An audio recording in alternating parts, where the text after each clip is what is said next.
Hello students, welcome to my channel intermediate classes.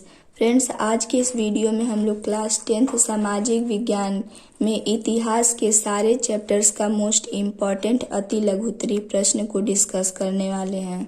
Friends, अभी तक आप लोग चैनल को सब्सक्राइब नहीं किए हैं तो चैनल को सब्सक्राइब कर दीजिए, क्योंकि यहाँ पे आपको यूपी बोर्ड परीक्षा 2022 के लिए हिंदी, इंग्लिश, मैथ्स, एसएसटी की तैयारी कराई जाएगी। तो चलिए फर्स्ट क्वेश्चन से स्टार्ट करते हैं। पहला क्वेश्चन है, निरंकुशवाद से क्या तात्पर्य है। यहाँ पे आपको निरंकुशवाद से आप क्या समझते हैं, निरंकुशवाद का क्या अर्थ है, ये आपको समझाना है। इसका आंसर है, एक ऐसी शासन व्यवस्था जिसका सत्ता पर किसी प्रकार का कोई अंकुश नहीं होता है। ऐसी सरकार जनता के अनुकूल कार्य नहीं करती है। ये अत्यंत सैन्य बल पर आधारित और दमनकारी सरकारें होती थीं। ठीक है दोस्तों, एक बार रिपीट कर लेते हैं इसको। निरंकुशवाद से क्या तात्पर्य है। इसका आंसर है, एक ऐसी शासन व्यवस्था जिसका सत्ता पर किसी प्रकार का कोई अंकुश नहीं होता है। ऐसी सरकार जनता के अनुकूल कार्य नहीं करती है। ये अत्यंत सैन्य बल पर आधारित और दमनकारी सरकारें होती थीं। तो ये था पहले क्वेश्चन का आंसर। तो चलिए देखते हैं नेक्स्ट क्वेश्चन। दूसरा है, जर्मनी के एकीकरण में सबसे महत्वपूर्ण योगदान किसका था। यहाँ पे दो क्वेश्चन पूछा गया है। पहला क्वेश्चन है, जर्मनी के एकीकरण में सबसे महत्वपूर्ण योगदान किसका था, और दूसरा है, जर्मन राष्ट्र का प्रथम सम्राट कौन घोषित किया गया। जर्मनी के एकीकरण में सबसे महत्वपूर्ण योगदान किसका था। तो जर्मनी के एकीकरण में सबसे महत्वपूर्ण योगदान ऑटो वान बिस्मार्क का था। ये हो गया ये पहले क्वेश्चन का आंसर जो पूछा गया है। और दूसरे क्वेश्चन का आंसर है, जर्मन राष्ट्र का प्रथम सम्राट कौन घोषित किया गया। तो प्रशा के राजा विलियम प्रथम को जर्मन राष्ट्र का प्रथम सम्राट घोषित किया गया। इस क्वेश्चन को भी हम लोग रिपीट कर लेते हैं। सारे क्वेश्चंस को हम लोग एक बार रिपीट करते चलेंगे, ताकि अगर आप लोग को लर्न है तो फिर बहुत अच्छी बात है, और अगर नहीं लर्न है तो साथ में लर्न होता चला जाएगा। तो चलिए एक बार रिपीट कर लेते हैं। जर्मनी के एकीकरण में सबसे महत्वपूर्ण योगदान किसका था। जर्मन राष्ट्र का प्रथम सम्राट कौन घोषित किया गया। इसका आंसर है, जर्मनी के एकीकरण में सबसे महत्वपूर्ण योगदान ऑटो वान बिस्मार्क का था। प्रशा के राजा विलियम प्रथम को जर्मन राष्ट्र का प्रथम सम्राट घोषित किया गया। ठीक है, तो ये था दूसरे क्वेश्चन का आंसर। अब देखते हैं नेक्स्ट क्वेश्चन।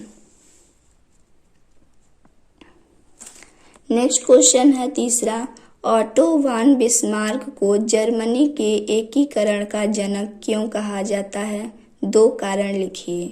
आपको यहाँ पे दो कारण लिखना है जिसकी वजह से ऑटो वान बिस्मार्क को जर्मनी के एकीकरण का जनक कहा जाता है।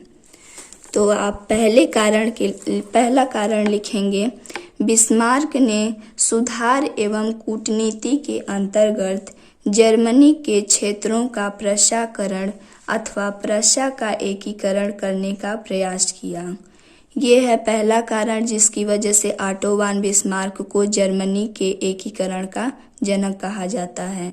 दूसरा कारण है, बिस्मार्क ने जर्मनी के एकीकरण के लिए रक्त और लौह की नीति का पालन किया। इस नीति से तात्पर्य था कि सैन्य उपायों द्वारा ही जर्मनी का एकीकरण करना। ये है दूसरा कारण जिसकी वजह से ऑटो वान बिस्मार्क को जर्मनी के एकीकरण का जनक कहा जाता है। इसको भी हम लोग एक बार रिपीट कर लेते हैं। चलिए, पहला कारण था, बिस्मार्क ने सुधार एवं कूटनीति के अंतर्गत जर्मनी के क्षेत्रों का प्रशाकरण अथवा प्रशा का एकीकरण करने का प्रयास किया। दूसरा कारण है, बिस्मार्क ने जर्मनी के एकीकरण के लिए रक्त और लौह की नीति का पालन किया।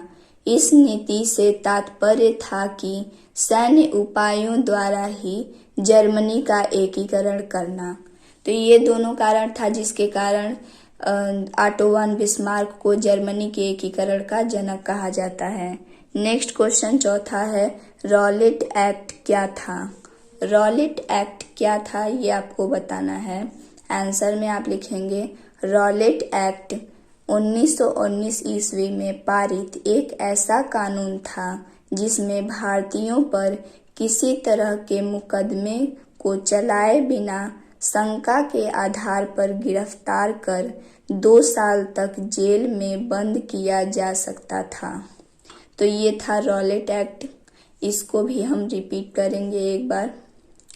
रॉलेट एक्ट क्या था? इसका आंसर है रॉलेट एक्ट 1919 ईस्वी में पारित एक ऐसा कानून था जिसमें भारतीयों पर किसी तरह के मुकदमे को चलाए बिना शंका के आधार पर गिरफ्तार कर 2 साल तक जेल में बंद किया जा सकता था।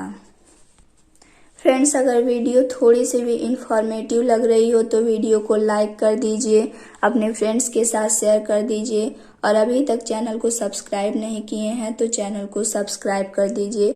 अगला क्वेश्चन है, भारत आने के बाद महात्मा गांधी जी द्वारा चलाया गया पहला आंदोलन कौन सा था? आपको यहाँ पे बताना है कि महात्मा गांधी जब भारत लौटे तो पहला आंदोलन कौन सा चलाए थे। इसका आंसर है दक्षिण अफ्रीका से भारत लौटने के बाद महात्मा गांधी जी ने 1916 ईस्वी में बिहार के चंपारण से अपने पहले सत्याग्रह आंदोलन की शुरुआत की। यहाँ के किसान नील की खेती के विरोध में आंदोलन चला रहे थे। इसको भी रिपीट कर लेते हैं। भारत आने के बाद महात्मा गांधी जी द्वारा चलाया गया पहला आंदोलन कौन सा था? इसका आंसर है दक्षिण अफ्रीका से भारत लौटने के बाद गांधी जी ने 1916 ईस्वी में बिहार के चंपारण से अपने पहले सत्याग्रह आंदोलन की शुरुआत की। यहाँ के किसान नील की खेती के विरोध में आंदोलन चला रहे थे। तो ये था 5वें का आंसर। अब देखते हैं नेक्स्ट क्वेश्चन।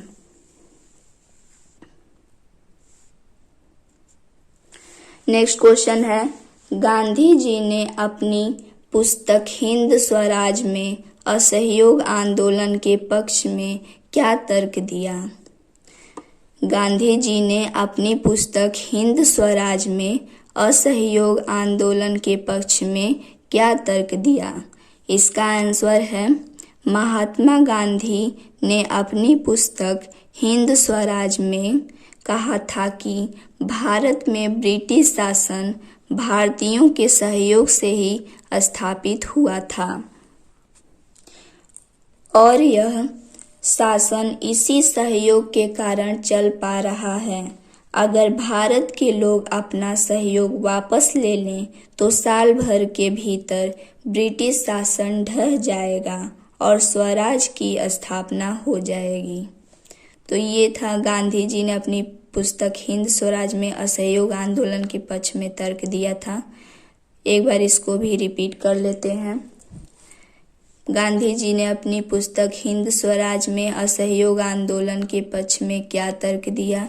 इसका आंसर है महात्मा गांधी ने अपनी पुस्तक हिंद स्वराज में कहा था कि भारत में ब्रिटिश शासन भारतीयों के सहयोग से ही स्थापित हुआ था और यह शासन इसी सहयोग के कारण चल पा रहा है।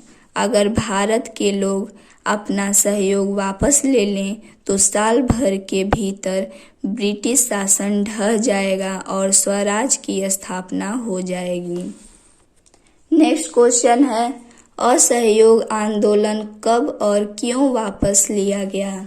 ये बहुत ही इम्पोर्टेंट क्वेश्चन है दोस्तों, हर साल बोर्ड एग्जाम में आता है तो इस बार भी आने की पूरी संभावना है, तो इसे जरूर लर्न कर लीजिएगा आप लोग। असहयोग आंदोलन कब और क्यों वापस लिया गया?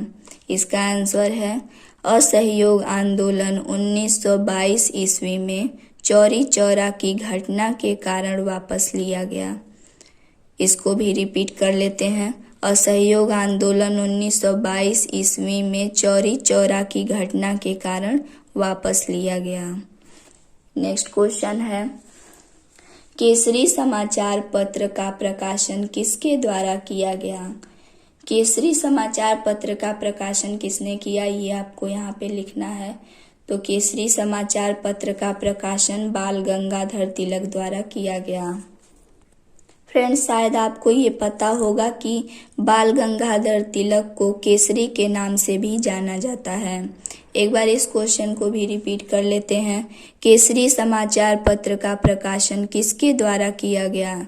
इसका आंसर है केसरी समाचार पत्र का प्रकाशन बाल गंगाधर तिलक द्वारा किया गया।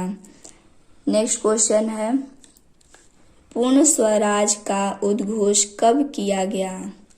पूर्ण स्वराज का उद्घोष कब किया गया, ये आपको बताना है।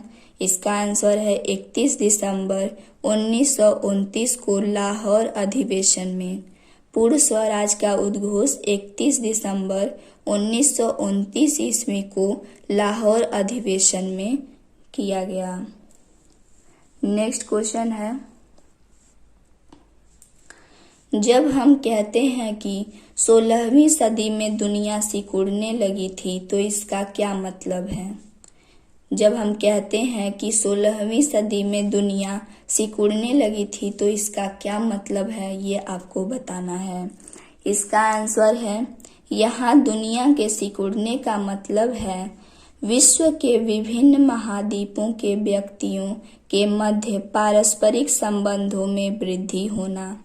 ये है दुनिया के सिकुड़ने का मतलब, कि दुनिया के सिकुड़ने का मतलब विश्व के विभिन्न महाद्वीपों के व्यक्तियों के मध्य पारस्परिक संबंधों में वृद्धि होना। नेक्स्ट क्वेश्चन है, अफ्रीका में आने के लिए यूरोपियों के लिए मुख्य आकर्षण के कारण क्या थे?